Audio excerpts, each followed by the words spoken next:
Hello, Rachel. Hello, Ryan. How are you doing? Good. How are you? I am doing maternally. I'm feeling so mother right now. It's because So, mother, you could burst? I'm bursting. Is that what happened to mums? They just burst? Is that the key, Rachel? Is that it? I'm not a mum. You're not a mum. I don't know those secrets yet. You haven't Maybe if I'm lucky, one day I will. Okay, you heard it here, everyone. One day, my wife, Rachel, will be lucky enough to know what it is to be mother.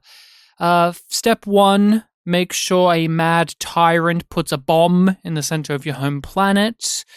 Step 2, become the chancellor of that planet because you rule it via... Wrong franchise. Oh, what was I referencing there, Rachel?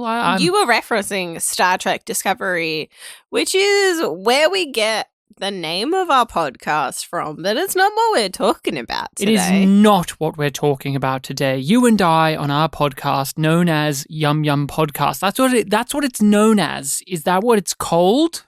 Yes. And why is it called that? Well, because Star Trek Discovery was a science fiction series so inspiring that we saw a ridiculous moment from it, and it made us want to sit down, analyze pieces of media that we watch, and record our thoughts on it. And that is what we've been doing over the years. We've covered many different shows: Star Trek Discovery, Babylon 5, Space Above and Beyond, and now we are talking about The Expanse. The Expanse is new to us. We have never watched as far ahead as we have currently. We have not read the books. We haven't played the games. We haven't engaged with any of the fan stuff. None of that has been on our radar, really. The closest is back in the day when the series came out. I watched a handful of episodes and then dropped off. While you, Rachel, I mean, you were very blind to The Expanse. Yeah. I didn't know it was from, this decade. So... What decade did you think it was from? A different one? That's the answer. A different one. And as a husband and wife team, we like to just spend our time together, poking and prodding each other to find out what delighted us, what excited us in the given show that we are watching. And for those who are curious, we do release these episodes early over on our Patreon, where you can not only get these episodes, but a whole slew of bonus content and get to be a part of our community Discord channel, in which we chat to you guys and other people, and we share stuff around. We get little pieces of information that we may have missed in the episode. So if you don't want to wait around, how about you come on over and support the podcast on Patreon? But enough of all of the introductions, Rachel. How about you tell us what episode of The Expanse we watched and we're going to be talking about? You already said the title. Yum Yum? A bunch. No.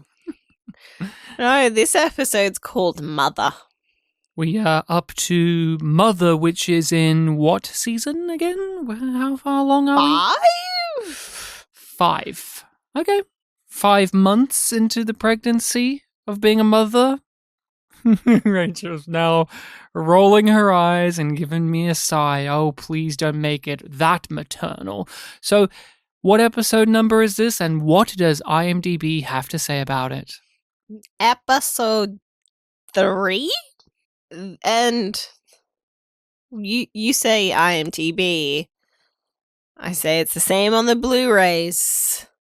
It's just not as fun as JMS's descriptions of Babylon 5. We were spoiled rotten with the DVD descriptions of both Babylon 5 and Space Above and Beyond. Yeah, although but they put in effort. I think it was a IMDb description for Space Above and Beyond that had the infamous line, "Could it be ESP?" Well, Rachel, could it be ESP and Mother? No. Naomi comes face to face with Philip. Holden and Fred turn the tables. Avasarala closes in on Marco's plot. It was a really great sequence of events when Fred and Holden physically turned some tables. I loved that scene. It was so wonderful. Tears were rolling down my face. I was fist pumping saying, why couldn't we get this in season 4? Why couldn't we get this in season 4? I just want to watch James Holden push a table the wrong way and Fred Johnson being like, you motherfucker. This is how you live your life, isn't it? You've got to push it clockwise. And then James Holden... Stop it! We're not even...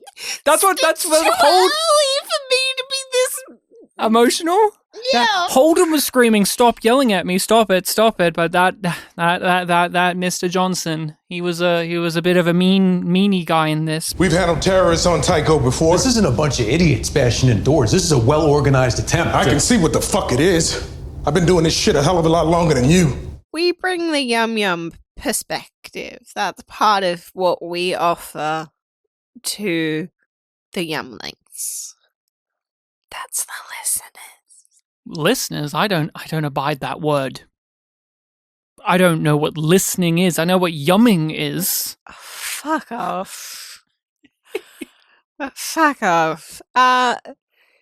The Expanse started out horny, so we talk about what was sexy about an episode, and we got tits. We got full boobs with nipples. We got butt. Yeah, but I'm going the boobs. The boobs are my yum. Amos wasn't in this episode. Hold on to that. We have a whole moment to really pause and think about the lack of Amos, but I also agree, and to give context, which is for kings, the tits belong. You want to aggravate me today? I'm not aggravating. You're like, I'm gonna show up and get reactions. I'm showing up to talk about tits, and I want to talk about whose tits they were. They were Drummer's tits. Did you expect it to be Drummer that we would see the titties of? I honestly thought it was going to be Naomi in this show. Yeah. With how close we've been given the nips, but no, it's Drummer. She's bare nipples for Drummer, and it's from a distance. Yeah, she's fully naked. It's from a distance. I don't know if it was actually the actress or not because you couldn't really see her face. She had her head turned. I don't know, but it's meant to be Drummer. It's tastefully done. Of course, she gets out of her bed with her partner. Her and her crew seem to have a bit of a group. You said thing polycule. I said a polycule. They have a bit of a. Everyone has a slice of the cake relationship, and she gets up nude. Tastefully, she puts on some clothes. We saw breasts, and we clapped, but the clapping was silenced. Because there was no Amos. There was no Amos. There was. And you from day one were always horny, hungry, just salivating, licking your lips, throwing your hair back and saying yum yum about Amos. Yes. So we made it a tradition that you would give us an automatic Amos pick, which has come to bite you in the ass a few times because he can be a severely sad boy.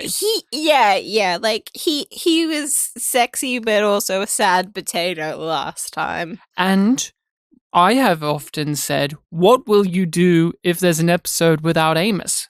We're 5 seasons in, it happened. I know. What are you going to do, Rachel? What's your automatic Amos pick for Mother? You got to choose something. They didn't even mention him. No one said Amos. No one mentioned a thing.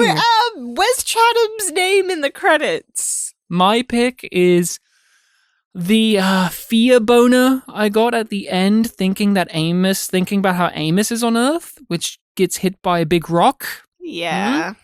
I'm scared. And it put blood not in my head.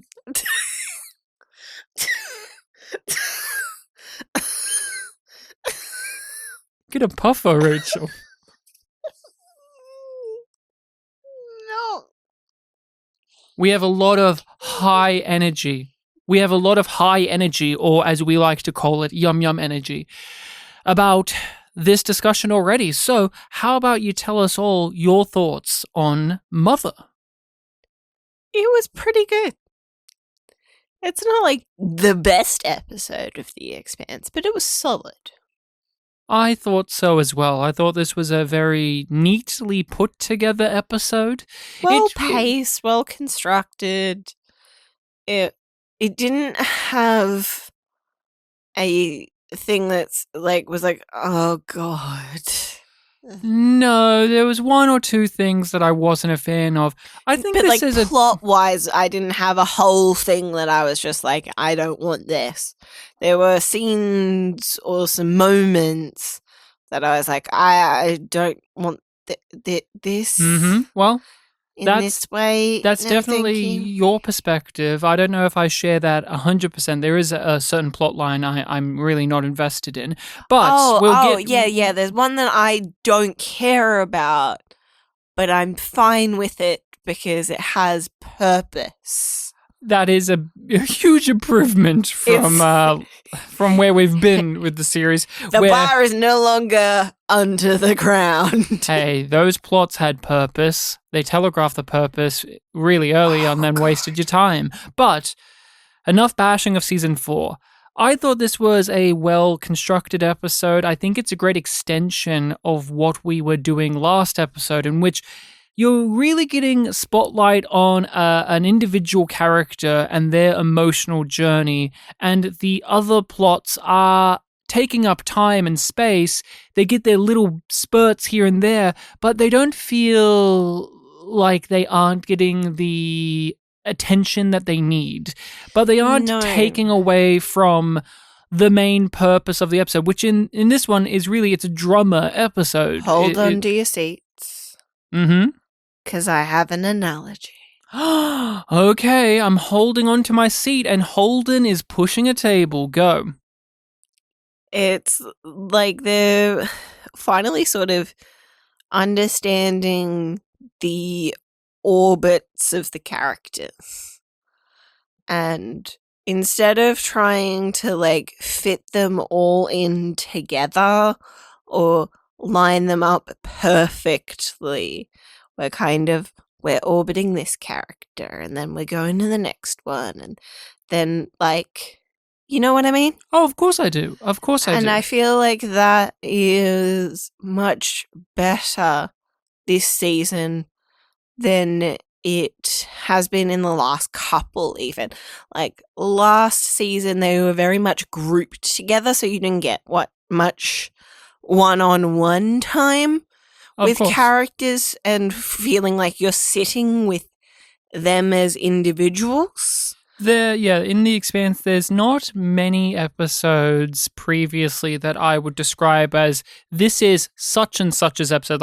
This is Christian's episode, this is Amos's episode, this is Holden's episode, because they are pretty equal in the running of their plots to whatever else is in the episode. If anything, it there was have been they were standouts, of course. competing for my attention. And yes. It was just just make up your mind whether you're a Christian or a Holden episode instead of really trying to drive home both full throttle and I'm not getting anything out of it because everything's going too fast. And there, of course, are exceptions to this rule, or ones that really stand tall, such as Prax's introductory episode.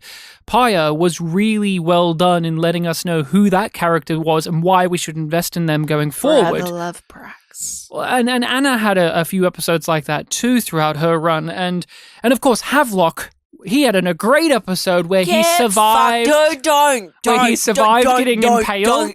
Don't. And he crawled through the trash, and he came out the other side and had such a wonderful arc of being in bed, telling who else has an amazing arc? Naomi. Excuse me. Naomi. Excuse me. I had a great segue. Fuck you. I had a great segue off. Havelock had a great arc of lying in bed, yelling at the director of Mother, Thomas Jane. That's right. Thomas Jane directed this episode. Did you note that down? Did you see that? I did note that. We discussed that. You and I did. Off mic, but on mic, What do you think about Thomas Jane You stepping didn't in? put that in the notes. I just realized we should at least mention it. Like, this is the first cast member, or at least member of the cast through the series, to do directing. I thought he did a good job. It was a good amount of style for me. What about you? I think he for an actor, I found it quite interesting that what I was taking away from this was a real draw towards the visuals, specifically with Drummer and the bottle. The way that those shots were framed, the silhouetting, just letting the scene there linger were in some, silence. Symbolism decisions that I enjoyed, like the bottle and the distorted mirror. Oh, yeah. As an example of one that I did not like. For Naomi's sadness, the distorted. I don't even know if his mirror just a piece of metal or whatever, but It looked like a side mirror. we just point out Thomas Jane has opened up the doorway to people in front of the camera getting the chance to step behind it. I don't know if he will direct more episodes going forward, or if anyone else from the show will do so as well, going behind the camera, because in science fiction TV that we've done, or like we've been fans of, it's been a thing. It's been a thing, like Stephen Furst in Babylon 5, or obviously with Star Trek, you got your Jonathan Frakes, and you've got even Patrick Stewart, and we can go on and on, but The Expanse hasn't had that, and now it has had that, and I thought he did a really top-notch job in an episode that was pretty solid. I came to see him. What a fucking chance. You don't speak for him. He don't want to speak to you. He don't want you in his life. I'll believe that when he tells me to my face. Naomi, your favorite character. Shim is reunited with her son, and that scene is so lackluster. So lackluster. And I feel like the show knows it. Well, it does, doesn't it? Because Philip comments about it. He's been dreaming of this moment since he was a boy, didn't think it would ever happen, and now here it is, and it's exactly how he thought it would play out. It's what his father warned him about, and he doesn't trust her, he doesn't believe in her, he hates her, he loathes her, and he's going to use her. Yep. So she's taken hostage. Which I don't get why she's so angry about, because if she's there, then she can try and manipulate him. Well, she's going to be taken back to Marco. That's the anger. She doesn't want to. She wants to save Philip from his father, but now Philip is going to bring her to Marco. That would give justifiable fear, anger, rage, and all of it. It would give you a mixture of emotions.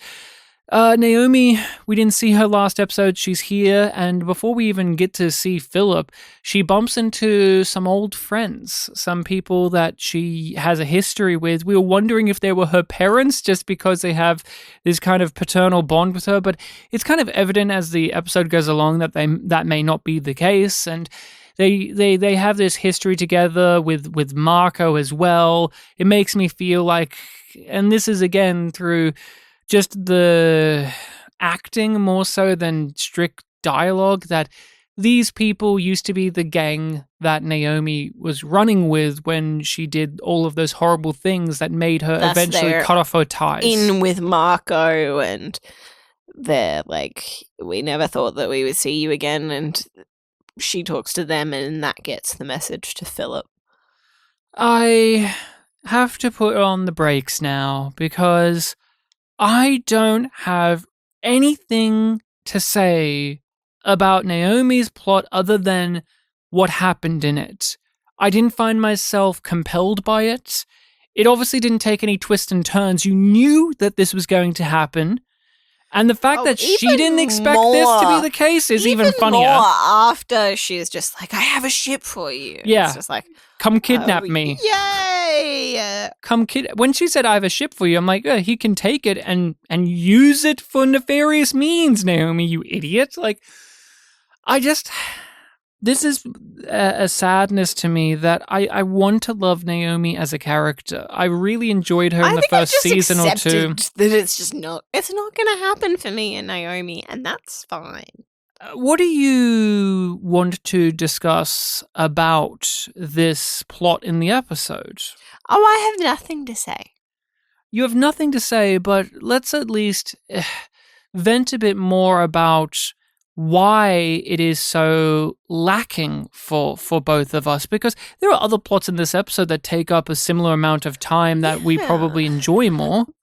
I think it falls flat because it's a foregone conclusion, right? That's a part of why we were so frustrated with last season, was that these plots were just doing the thing so that they could get to the thing, so that they could do the thing. It's just like, well, Naomi's made it to the station. She's met Philip. Philip's going to take her to Marco. And you know that that's going to be the case as soon as she said, I'm going there on my own. But we have to wait 2 more episodes for it to happen. And okay, she's not in the second episode of the season. I won't count that as like waiting. Okay. Within this episode, 45 minutes of stuff happening for something you would expect to happen a minute after you are told that this is going to be what goes on. Like, honestly, if you shuffled this as she arrives at the station, they know she's coming and they just take her. But it's about the emotional stuff of her trying to reach out to her son and him rejecting her. Yeah, and it's just like, well, of course, that's the logical thing for him to do, even if his father wasn't a terrorist. It's so just traditional. There is no wrinkles or layers to it outside of the sci-fi trappings and the political trappings of like, oh, he's a terrorist and the dad is a megalomaniacal madman who's going to destroy Earth. Outside of those like overt flourishes, the heart of this story in this episode is just getting from A to B. It's just getting from A to B, and you know that that's how it's going to play out, and yet we have to just spin our wheels. Putting another block on the tower, and they're gonna knock it down in a couple more episodes' time. I feel conflicted about certain storylines or certain characters' plots in this show because I like characters, and yet when their stories are propelling along, I'm just sitting there accepting it, but I'm not really overjoyed by it. Is that your way of segueing into Alex? Alex being on totally not a date and gets kissed by Freddie? Like, it's not just Alex, but like Alex, Bobby, and Christian are all characters that I enjoy. I like seeing them on the screen. I like them barbing with or whatever people they're with. But their actual stories in this episode, I'm not engaged by. What do you mean you're not engaged by the general who was on the sidelines, clearly waiting for an out, taking the out? Oh, for Christian's one? Yeah, he's an admiral, right? I can't recall. I think he's admiral because he's in blue. I keep on calling him a general, no matter what. Yeah, and even then, like, he's a well-performed character. He's got like funny little exchanges and quirks, and the actor's really good. But and yet, I still will say that this season is a step up. From like a drastic step up in quality from where we were last. But like, let's focus on Alex.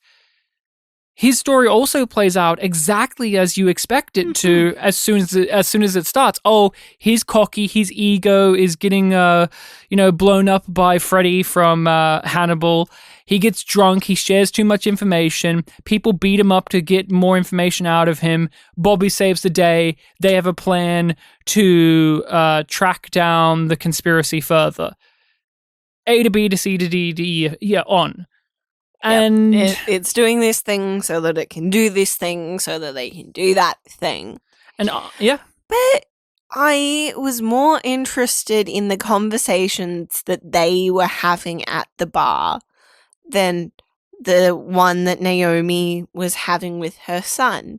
Because, by contrast, Alex is getting to shed light and, well, like, not necessarily shed light, but, like, give a new perspective and a pause to reflect on the events of last season. And we too, as viewers, see Alex as an unreliable narrator. So him being coaxed ever so gently and obviously into playing that role in a conversation is interesting because it leans into a fault in the character that makes it so that it's not a fault in the writing, that he's just doing that thing. And there's a bit of a joy to how both Alex and Bobby are military trained, but they're not what Kotia was. They're not spies.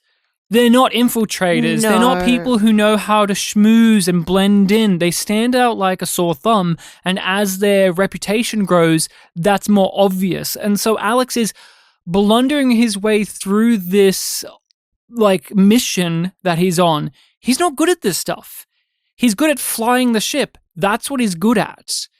And he flies the ship real good. He flies the ship real good. And now that we're like breaking it apart like this, I'm gaining more affection. But I think a huge difference for me with like my appreciation of this story strand in comparison to Naomi's, because I'll say like I find Naomi's on paper and even watching it a little bit more emotionally compelling because I understand what it's doing. But Alex's one I find just plotty. And when he was talking about the stuff that you were just referencing, I couldn't help but see it as the show itself using Alex as a mouthpiece to let us know exposition and future things. Because he keeps talking about like, well, there's more of these artifacts out there, reminder to the audience.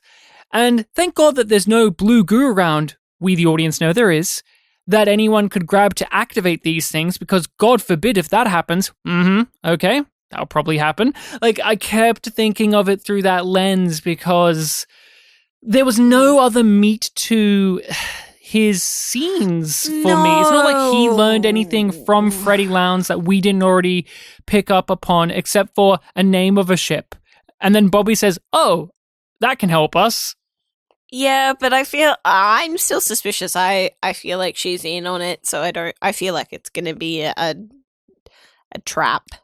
But what I find to be the key for making me jump over the hurdles of what I'm complaining about right now, because it sounds like I'm very harsh about it, is I find Alex a very charming character. He's funny. I think the actor is amazing in this role. Like, he's got screen presence. Nailing it.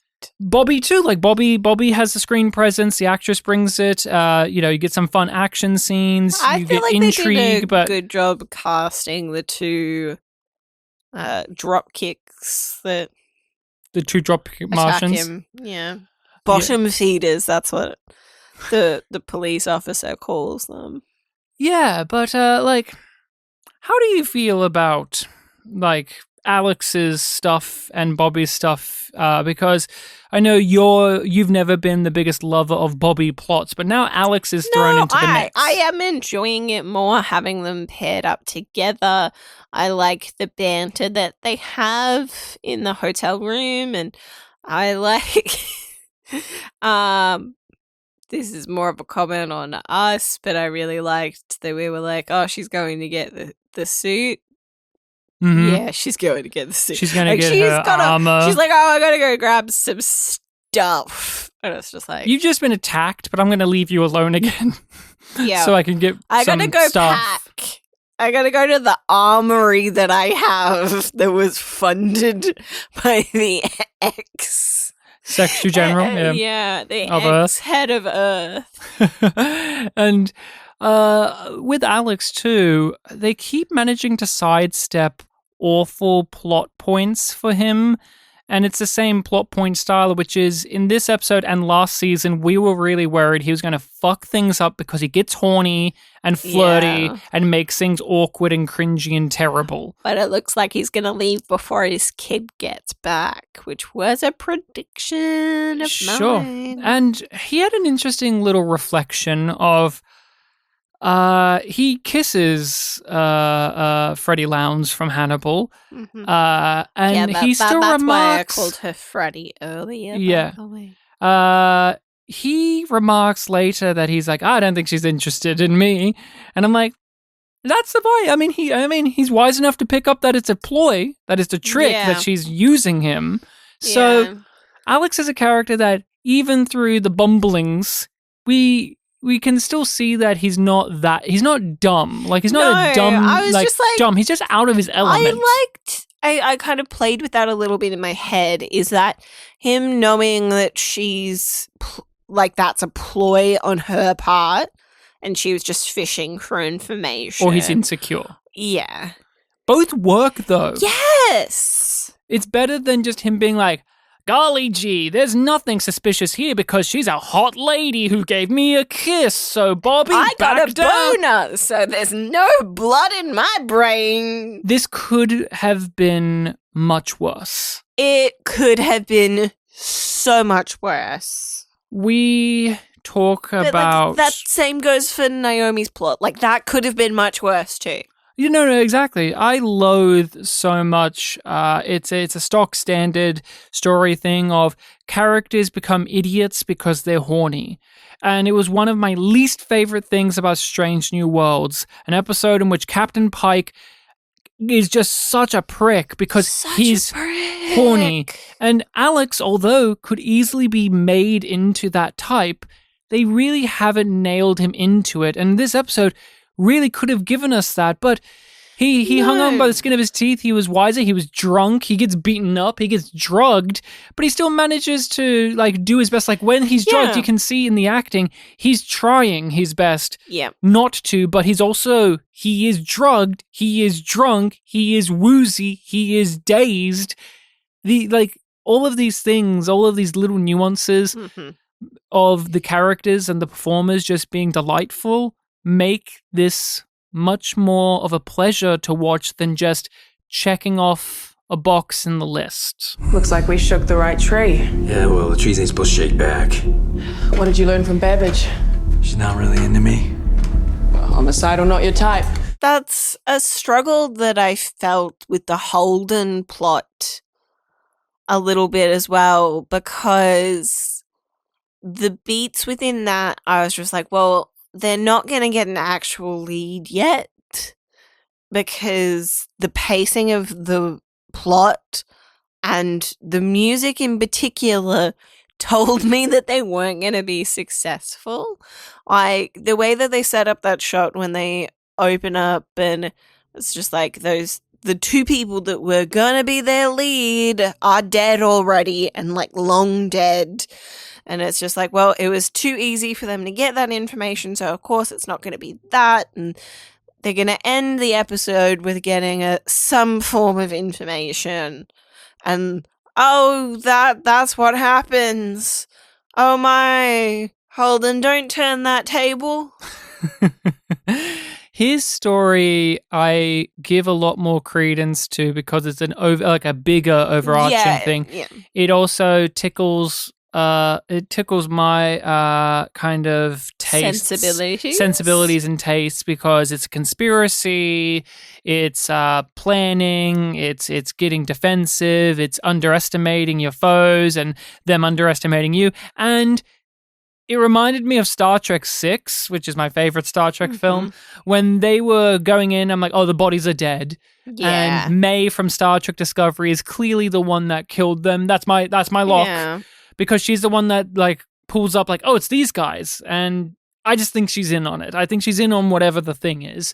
And we're supposed to be there's a misdirect to It's just like, why Johnson's right-hand man. Her? Why her? Because she's sassy and wise. But it kind of reminds me of in Star Trek 6 where you're not surely supposed there's to other suspect. people that are qualified to do that hacking that they wanted to do. But we are pulling at the people who went after Monica last episode.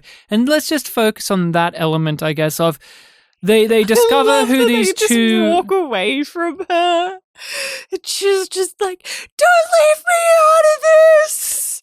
Don't you dare! Any problem I have with this episode is washed away because Monica got to say a fuck in this. It was so good. I know. So satisfying. I know I'm So I'm a Monica stan. She's in my top 5 characters for sure.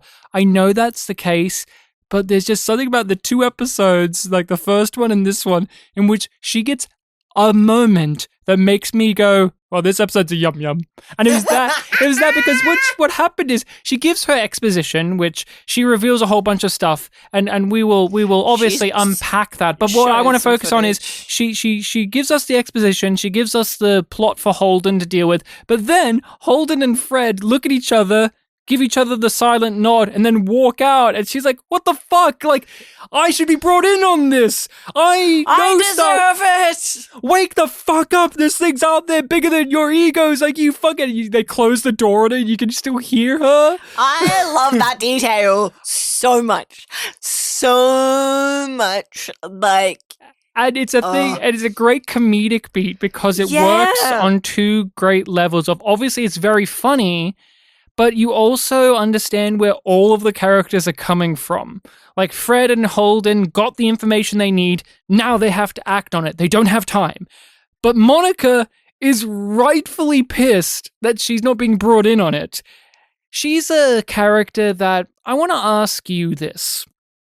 Do you feel like she is a morally complicated character? Do you think she's a character that we are not supposed to be sure if we can trust or not throughout the run, including up to now? Like, what is your opinion on how Monica has been given to us as a character in the lens of like, should we or should we not trust her, or is it impossible to trust her because she's always got an agenda? I think for me, it's that she's righteous and untrustworthy. I think there's something of a there's something in my viewing of it that just doesn't line up. The show is telling me that she is someone that no matter what, she's going to chase after the story. She'll screw people over. She'll do what is right in terms of getting the information to the masses, but that may or may not have a negative consequence on our characters. But that doesn't mean that she's going to be wrong in doing it. And that she's willing to do anything to get the story. The most, like, eyebrow-raising thing she's done, in my eyes, is when she used her body, used her sexuality on Amos to try and get something out of him that she can't do through her journalistic skills. That's been it. Everything else, I can't help but think she's a good person. Like, she's right. She's like on the alignment. She's on the good side. And it's just, there's something in the show where it keeps telling me that she's supposed to be this shifty, slimy, you don't know where she falls kind of person. But in this episode, when she's screaming at him that she should be brought in, I'm throwing my hands up in the air going, yeah, obviously, she's been nothing but pretty great to you guys. Like, you guys in the past have fucked her over. And she's still stepped up to the plate. She deserves better than you. She deserves better than you. She still steps up to the plate and does the right thing. Hence, this season's story is happening for Holden. She's discovered something. she wants his help because she knows that he is capable of doing this and that he has a moral compass and she's going to use that. So what? So what? She's got motivations of her journalistic stuff. So who cares? At a certain point, who cares? Fred has She's his a resource. political aims. Yeah, that doesn't make Holden not work with him. But it's just Fred has something ongoing that Holden needs. Whereas they look at it and go, well, that video was all that Monica had, so we don't need her anymore. Yeah, they keep underestimating that she is a contact, that she is their deep throat equivalent. She's the one that can get them sensitive information that their own party cannot, because she reveals that Cortazar has been kidnapped. The one real person who knows about the proto-molecule inside and out has been apprehended from Anderson Dawes, and that Fred didn't know about this. Fred contacts Anderson Dawes. He didn't even know about this. That this has been such a smooth takedown that it has gone unnoticed, and that there's going to be a cascade of events that happen. Hence, they're now coming towards Ceres because they know how to use the proto-molecule because they've got the person who knows how to do it. Now they just need the proto-molecule, which Fred has. And we're assuming that it's still in Tycho.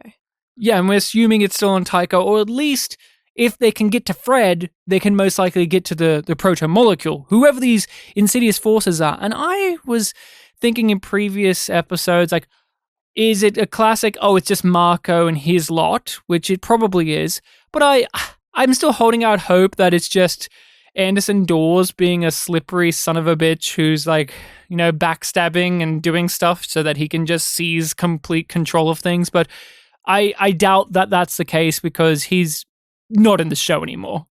Anderson Dawes is not in this show, yeah? Yeah. Not even just Jared Harris. Anderson Dawes, the character, he's just a name. He's just a name at this point. But with Monica's revelation about what is going on with the proto-molecule and the threat that's coming aboard Tycho soon, what was your reactions to it all? And how do you think it will go from here? Well, they're going to ambush the ship. And I think they're not going to get the information that they need, but they'll get a crumb that'll become important later. And how did you feel about the differing reactions between Fred and Holden? It was just that's them being them. Holden being oh God. Well, Holden's in protectionist mode, right? In protective mode. You have to get off the station. We need to lock this down. We need to do this. And oh God, you're gonna do this whether I say yes or not. So I guess I just have to go along with it. And Fred is just I am an old man. I'm a maker. Well, I know what to do. Well, that's what I loved is Holden is correct. We agree with Holden, which think about how far we've come since season 1. We're having a conversation between Fred and Holden, and we're no longer siding with Fred. I know. Back in the day, I was always saying, why are people even talking to Holden?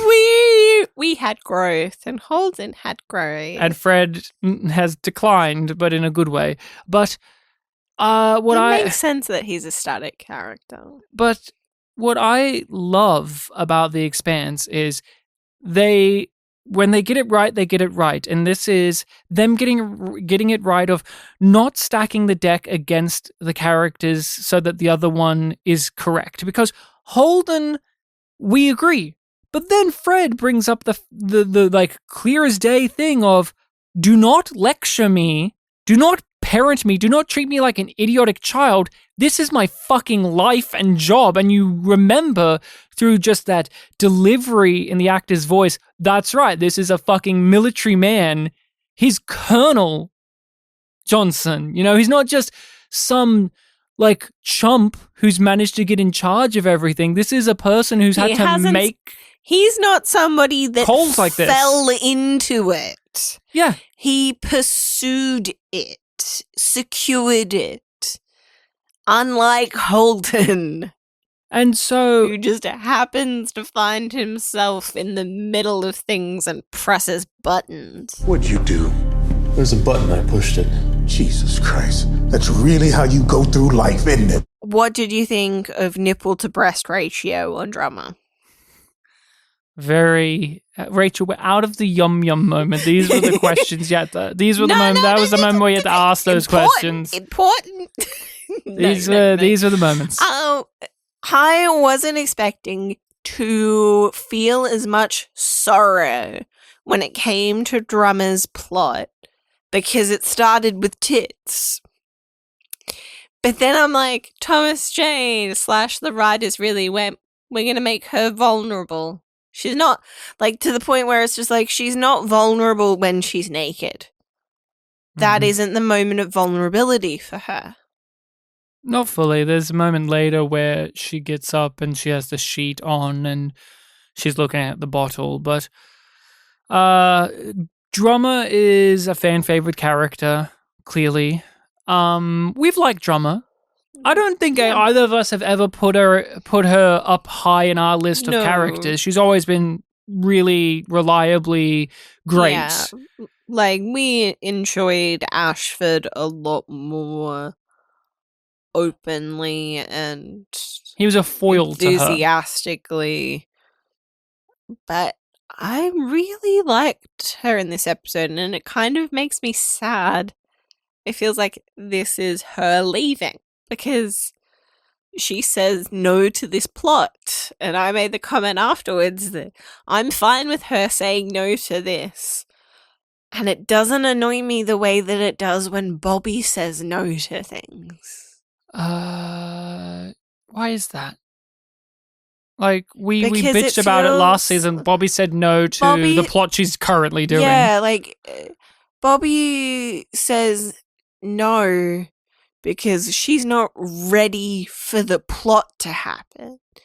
Drummer says, no, this isn't my fight because of who I am now and where I am now and who is my family. There's also the temptation feels real because we really want her to take on the mantle of revenge. We feel the tug of that plot, the allure of revenge. And because we know what she used to be, what she's capable of, so we don't see it really coming that she says no. But it's not out of nowhere because that's the reason she didn't join Ashford last season. Yes. It's grounded still in that response of... It's part of her evolution. It feels like it's in response to last season, as you were kind of saying there, but not just for convenience. And it like, I look at it back and I'm like, oh, well, you can just label it as, oh, that message needed to get to Avaslara. And it makes sense that Drummer would find it and that she would send it across. So that thing needed to get done in terms of the plot. That was the functional part. And then they have this beautiful character moment that's weaved in with it. It's not slapped on top or buried underneath. It's intertwined with that plot beat that needs to happen for the overall season. Something that this episode really was like it was impressive to see was that Drummer opened up. We got to see a much more human side to the character. She's not just this badass lady with the makeup and the tight hair, and she's killing people, and she's putting people in their place. And we've had moments like that, of course, throughout her character. But in this episode, it was directly dealing with that persona she puts on, that armor she puts on, and that there are people in her life now that can tell her to take that all off and open up. That you don't need to use that all the time, that you can let yourself be yourself. And the connection that she has with this crew, obviously she has one person out of them in particular that she's drawn to, but just all of them, they just have this rapport with one another in which they can tell stuff's going on. They're laughing, they're yelling, they're like, when she says we're going to do the revenge plot, they don't want to do it. No one wants to do it, but they're going to follow her for the moment. They speak their mind, but they don't challenge her authority. And, she finds Ashford's ship, boards it, picks up upon that he would have had a spare data core somewhere, and she finds it. It was inside of a fire extinguisher, which was neat. And hearing Ashford's final moments was very different this time, because we got to see it last time. We got to see it all from Ashford's point of view, and we, the audience, are saying goodbye to that character. But now we have so much more to it, because it's going to be his final moments are actually going to do something big, because it's the message and it's going to be sent off. But it's too late. But on a character level, seeing Drummer, someone who was adversarial with Ashford for most of the time, and then grew to find him to be the one person that understood her, seeing her face when Marco says die in darkness, and you can tell that that eats away at her. Yeah. Because arguably that's what happened, but not really, because Drummer is going to follow up on this. She's going to do the revenge plot, right? But instead, she's talked down from it. And what do you feel about her relationship? I don't know the name of that specific member of her crew, but just her being in a romantic relationship. We know that she's a sexual person. We get that sense from her very clearly, and there's references to it. She was clearly attracted to Naomi. What we haven't got is her having romantic sensibilities, because she's always kept everybody at a distance and haven't let them, for the sake of I'm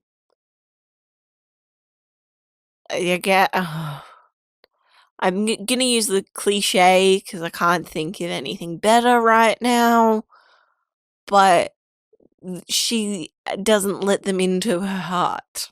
Mm-hmm. She tries with Naomi, but Naomi is unobtainable.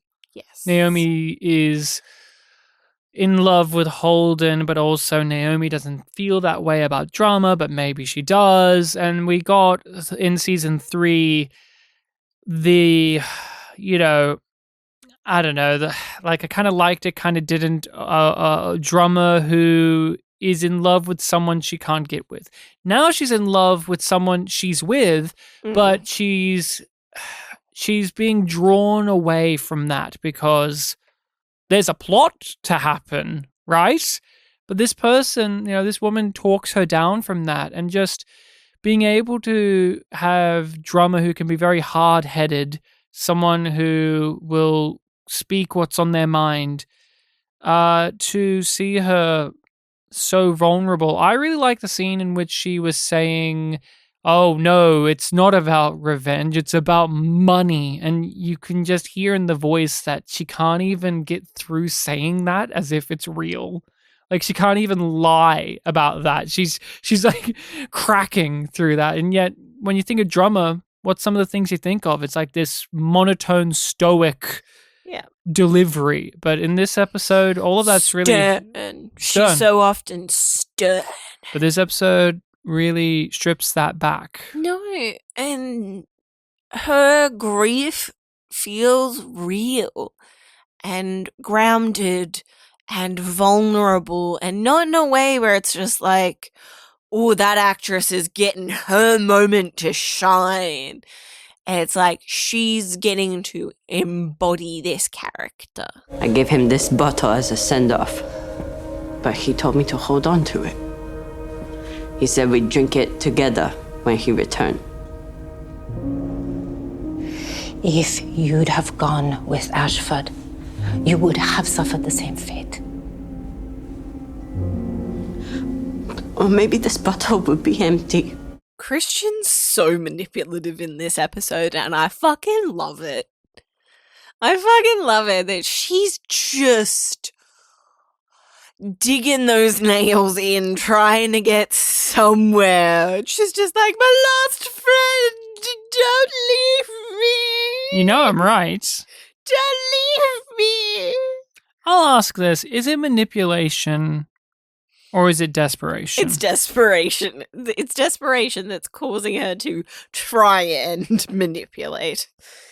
And she doesn't get what she wants. And things don't go well. Estimated 1 to 2 megaton explosion happens, I think, somewhere in Europe. I couldn't tell if it was Europe or Africa or somewhere, but... Well, the sign looked like Scandinavian language to me. I'll just say it's Poland.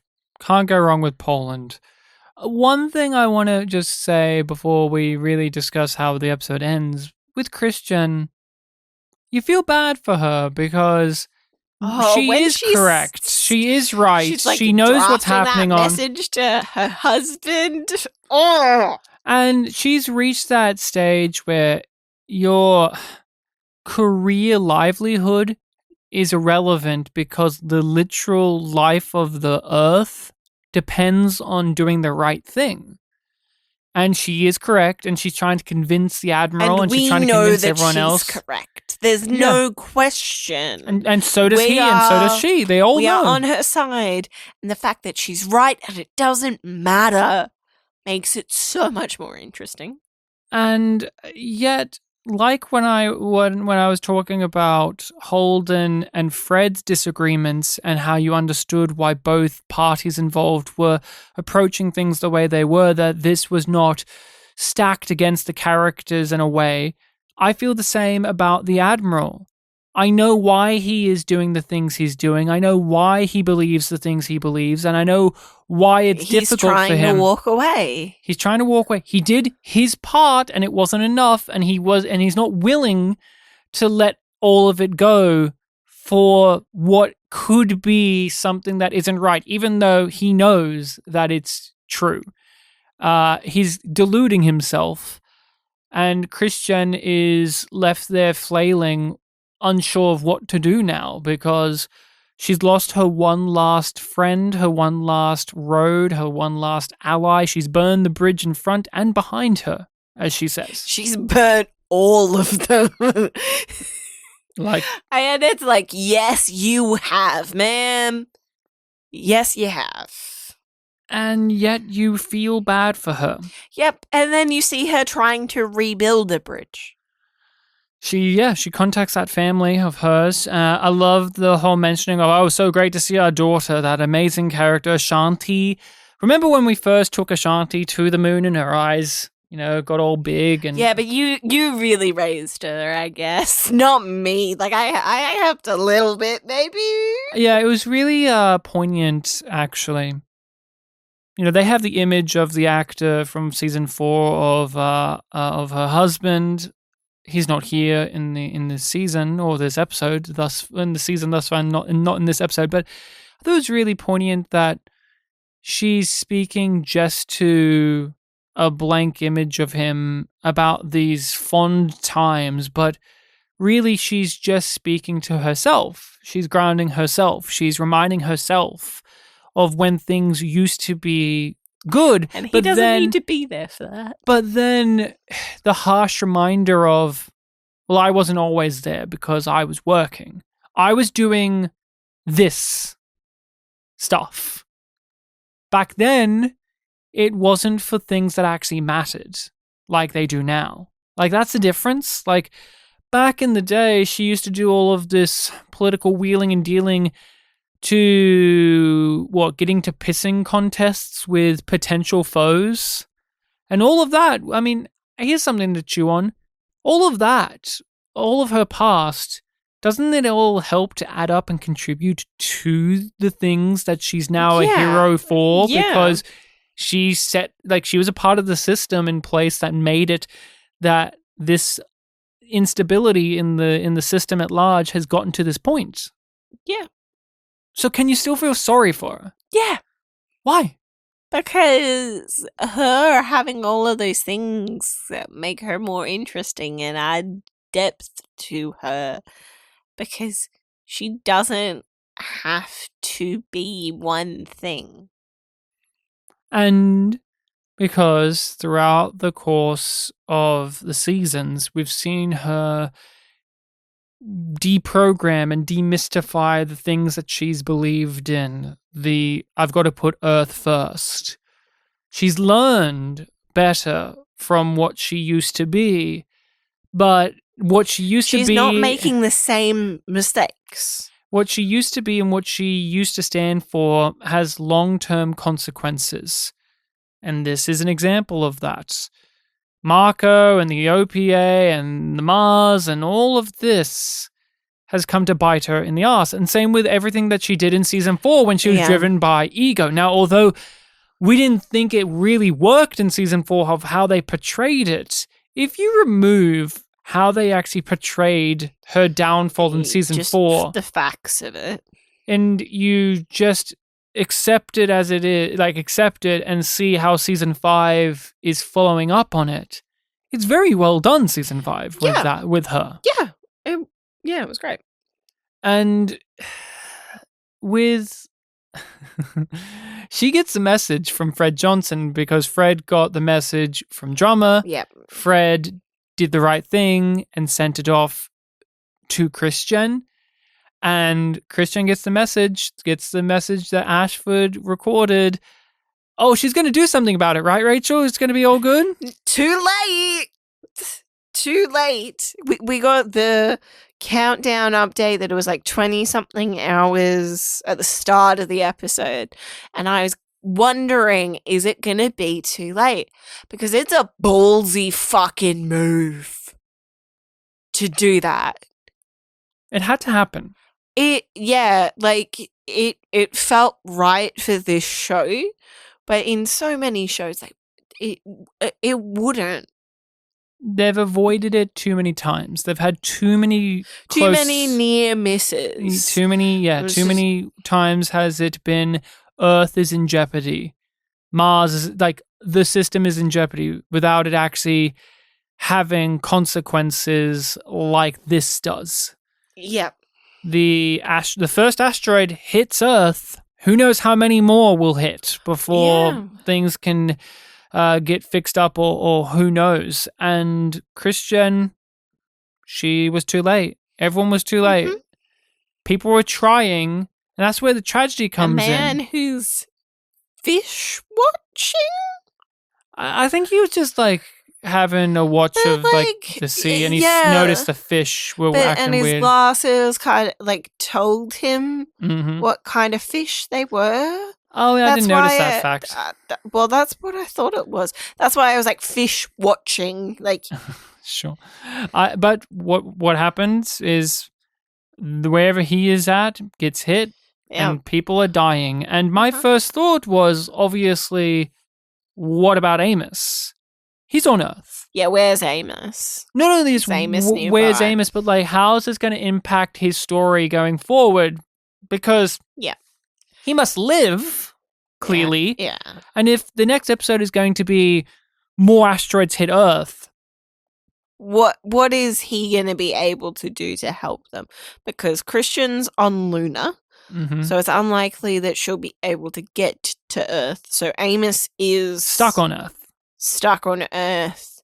And what is he going to have to do? How about we rate the episode before we get into the conversations of what could be happening? Tits, yeah. Yum, yum. I thought Thomas Jane did a marvelous job directing. I would be happy to see if he directs episodes going forward, or if he just directs episodes of TV in the future in his career. I think he has a knack for it. The episode does have some stuff I just don't care about. Just straight up, I just don't care about it. Like, I don't care about the Naomi stuff. I really don't care about the Mars stuff.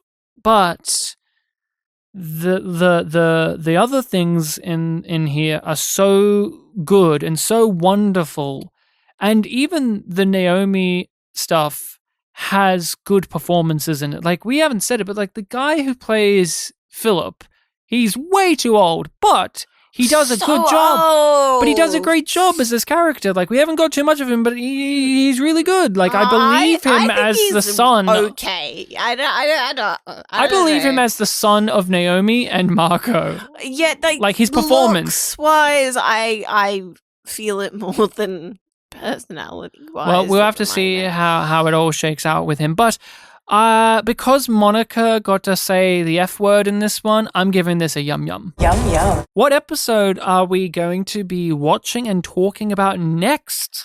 I'm gonna butcher it. That's the name of the episode. I'm gonna butcher it. It's about Anderson Dawes coming back to talk to Fred. Well, we had Churn. Uh-huh. We had Mother. Now we have Butcher. Oh, so it is Butcher? No. So what is the name? Guagamela. Okay. I don't know what that is. You sound unsure if that's how you pronounce it, so I'm sure I am. we'll get a flurry of comments telling us, no, it's actually to pronounce it like this, and it's some ancient battle of yesteryear that's going to be thematically poignant, how... Oh, fuck. It's always that. Like, Abaddon's Gate is like some... Now you're just playing sounds from... Go Gamela. Thank you, Rachel. Oh, great. That's going to come up well on the record. Thank you. I wasn't playing it for the record. This is staying in. Sorry. Yeah, you played it. It's staying in. Yes. So it was a battle with Alexander the Great and some other dude. So what do you think will be happening in... This is the 4th episode of the 5th season we're up to. Yes, in Go Gamela. I don't know. I think we'll check in with Amos. I'm going to be really upset if it's 2 episodes in a row that don't have him. Your automatic Amos pick will be very dry. I don't want to have to pick his name in the credits again. What do you think's going to be happening with Amos, though? I think he's going to have to work with Christian to fix something or to figure something out on Earth. He's like her boots on the ground contact. Yep. I think we're going to spend a bit more time on Tycho than we did this episode. With Fred's plan to ambush the ship. And I think we're not going to get much of Naomi, if anything at all. Okay. So I disagree. I think we're going to get Naomi's taken to Marco, who is going to be reveling in high success. as a kite because he has struck at Earth. I think there's going to be more asteroid hits on Earth and that it's fucked. We're going to have Christian become the acting leader of Earth because all of them are fucking dead because of Marco's stuff. Back to her. I believe that Amos will be in the episode, boots on the ground, like you said. Will he still be visiting what we assume to be Clarissa Mal? Because that's what we assumed he was off to do. Yeah. That was And what our would that theory. look like after Earth has been hit? Like, would that actually happen? Or is this going to be, that's been delayed because I've got something else to do? Yeah. And I will put But it... maybe that is why he can survive, is that he's in the prison complex and it's underground it's or something. sheltered enough. It's a bunker. Yeah. Because she's, like, got mods, right? So she's, like... I imagine she's, like, in a Magneto prison where it's, like, super prison because she's got superpowers. But, the Tycho thing. You mentioned the Tycho stuff. I think that the episode will be about how Fred Johnson believes he has this all sorted, but there's we're a waiting coup. for Fred to die. I don't know if he'll die in the next episode, but I think it'll be a coup from the inside we both because pitched that for this season. Fred's gonna die, so he had a cocky. They all had a cocky little moment of only us in this room know about the plan. When actually there is one other person who's aware of information, and that's May from Star Trek Discovery, because she was the one that tipped them off of where to find these guys and what their deal is and all this stuff. So they forgot. They are going to be that dumb, aren't they? Yeah, they kind of forgot that she knows stuff. So I think that maybe the episode will end with a coup on Tycho, and then it's like blah blah blah boom. Those are our thoughts on what could be happening next time. Again, this is all new to us. We haven't seen it. We don't know what's going on. We could be completely wrong. Maybe this episode will be about... we've amused you either way. Yeah, hopefully we have amused you either way. You can make sure to share our episodes around the place, share the podcast to all of your friends, family, foes. Let them know that there's this married couple. They really love Havelock, of all characters from The Expanse. Don't. They love the Gorn Belter. Yeah, I accept that. You accept that? Yes. They love the orphan from season 4. No. The wife in particular on this podcast called Podcast Fuck off. really loves Ashanti, the amazing character. Ashanti, Christian's daughter. What a lovely character she is. Thanks for listening. If you want more of our coverage of The Expanse and you're listening on the Made feed, check out our Patreon. There is literally hundreds and hundreds of hours of content that you can get access to for just a couple of bucks a month. We think it's a pretty sweet deal. It's a pretty sweet deal. You get these episodes much earlier. You get to be a part of our community Discord. We discuss things. We share things. We have plenty of chuckles and laughs. And there is a spoiler section on our Discord. So if you want to talk with people about spoilers and chinwag about the things we have gotten majorly wrong or majorly right, but you don't want to spoil it for us because, again, you spoil it, you bring tears. You don't want to ruin it for everybody. You don't want to enter what we call the Pat zone because Pat, friend of the podcast and nemesis, he was the person that gave us the spoiler about Brian George not being in the show. And did that bring anyone joy? No. So you shouldn't be in the Pat zone, okay? Don't do it. Stay out of the Pat zone. Stay out of the Pat zone. You know who isn't in the Pat zone? Who? Brian George. He's not in there. He's not in there. He's not in The Expanse either. See you then. Well, voila.